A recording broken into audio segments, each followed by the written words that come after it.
Hello guys, मैं हूं Anil Kumar Prajapati sir, आपके अपने यूट्यूब चैनल गुरु कृपा कोचिंग क्लासेस में। दोस्तों, आज हम लोग कूलाम के नियम के बारे में चर्चा करेंगे। कूलाम का नियम क्या है?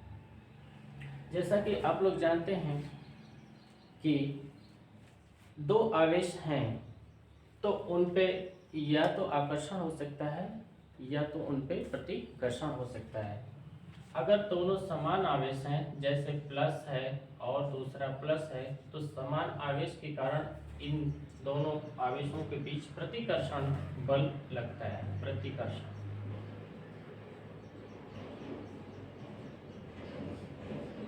ठीक इसी तरह अगर विपरीत आवेश है, एक प्लस है दूसरा माइनस है, तो इनके बीच आकर्षण बल लगता है। आकर्षण बल लगता है और इन दोनों बलों को, आवेशों पर लगने वाले इन दोनों बलों को एक साथ वैद्युत बल नाम देते हैं। ये वैद्युत बल है, वैद्युत बल है। यानी दो आवेशों के बीच लगने वाले आकर्षण अथवा प्रतिकर्षण बल को वैद्युत बल कहते हैं। ये तो वैद्युत बल हो गया। अब कूलाम का नियम किसके लिए बना है? तो इसका उत्तर यह है कि कूलाम का नियम दो आवेशों पर लगने वाले बल के लिए बना है। कूलाम का नियम दो आवेशों के बीच लगने वाले वैद्युत बल के लिए बना है। अब प्रश्न ये भी उठता है कि क्या एक अकेला आवेश पर कूलाम का नियम लागू नहीं हो सकता है, या दो से अधिक आवेश हैं तो कूलाम का नियम लागू नहीं हो सकता है? तो इसका उत्तर यह है कि एक अकेले आवेश, जैसे एक आवेश हमने अकेला ले लिया Q, तो इस आवेश पे जो लगने वाला बल है उसको आभास करने के लिए एक दूसरा आवेश का होना अति आवश्यक है।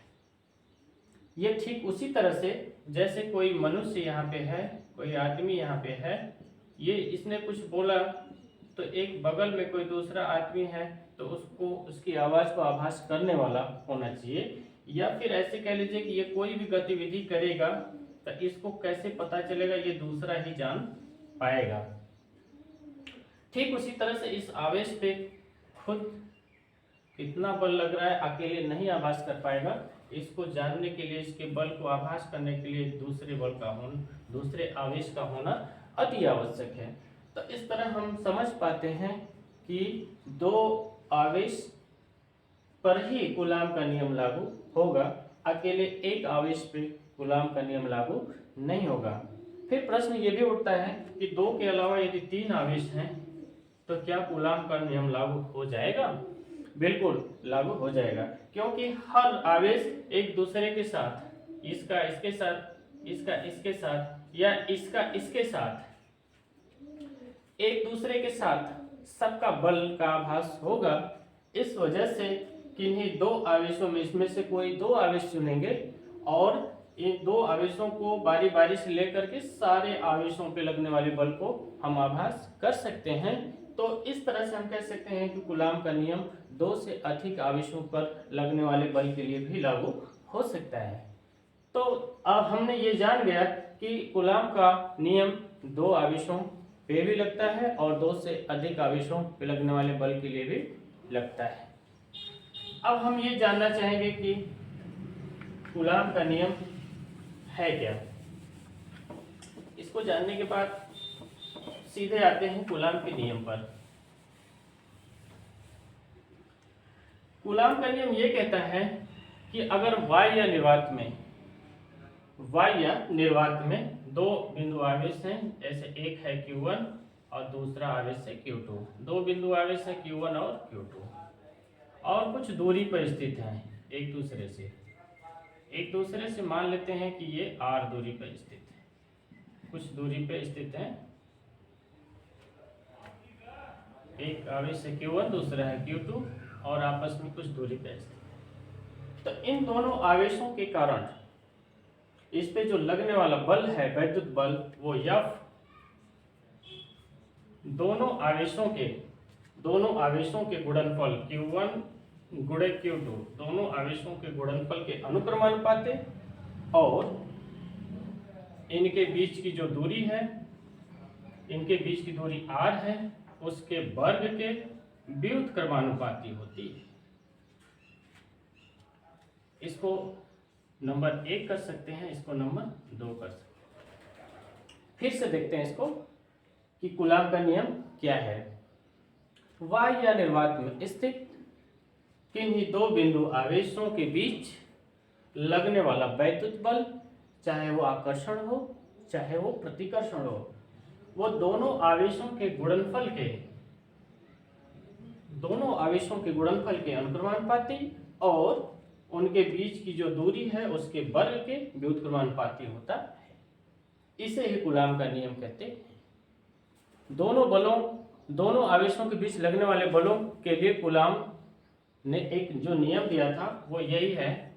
अब हम इन दोनों को मिला लेंगे, समीकरण 1 समीकरण 2 बना करके दोनों को मिलाएंगे तो ये F proportional to Q1 Q2 बटे के R² मिल रहा है।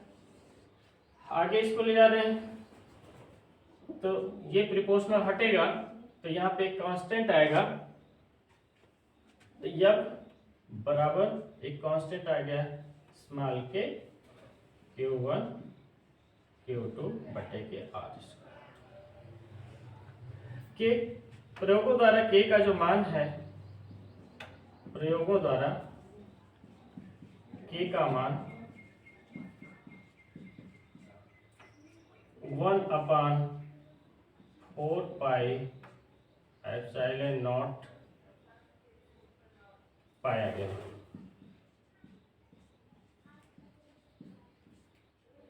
तो इसको हम ऐसे लिख लेते हैं, F बराबर 1/4 pi epsilon not Q1 Q2 बटे के R²। पुनः इस 1/4 पाई एप्सिलॉन नॉट का मान 9 गुणे 10 के घाते 9 गुणे 10 के घाते 9 न्यूटन मीटर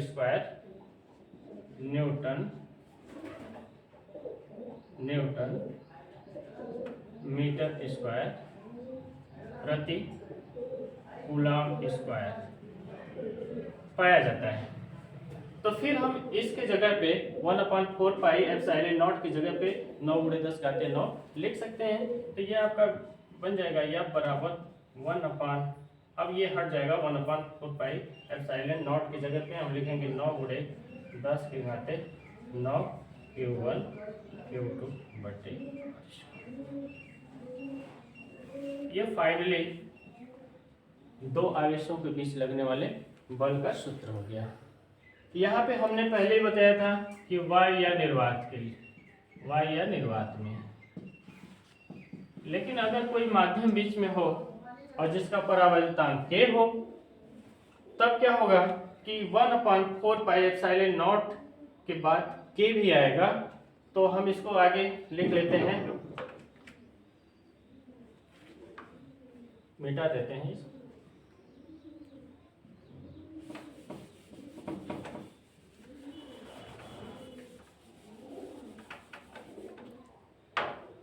इसको आगे बढ़ा के लिख लेते हैं कि यदि दोनों आवेश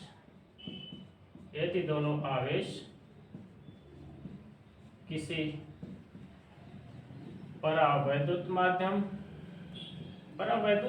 का मतलब होता है ऐसा माध्यम जो कुचालक हो, यदि दोनों आवेश किसी परावैद्युत माध्यम में रखे हों और जिनका परावैद्युतांक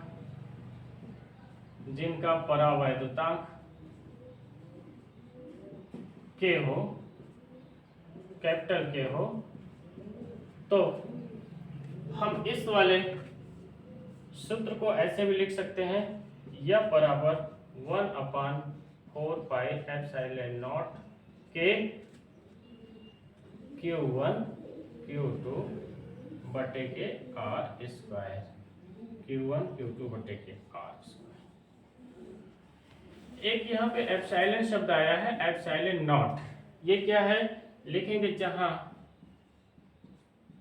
एप्सिलॉन नॉट वायु या निर्वात की, वायु या निर्वात की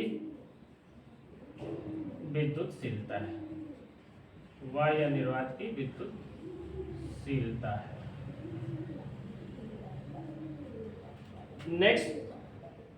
नेक्स्ट वीडियो में हम दोस्तों आपको बताएंगे कि वायु या निर्वात की विद्युतशीलता किसे कहते हैं और परावैद्युतांक क्या है। ठीक है, तब तक के लिए धन्यवाद।